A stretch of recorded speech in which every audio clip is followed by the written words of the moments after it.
In this video, you will explore how to use the Verify Value Exists keyword in Avo Assure to instruct Avo Assure Client to check whether the values specified in the input field are present in the dropdown list within the SAP application when automating it.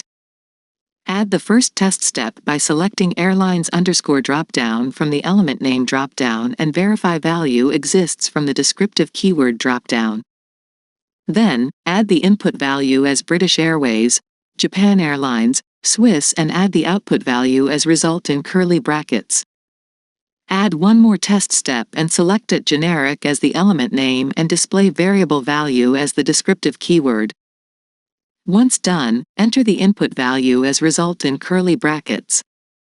Do note that this input value in the second step is the same as the output value in the first test step. Save the designed test steps and debug them. During the debugging of the designed test steps, the Avo Assure client verifies if the values specified in the input field are present in the drop-down list within the SAP application during automation. In this scenario, as you can see, the result is true.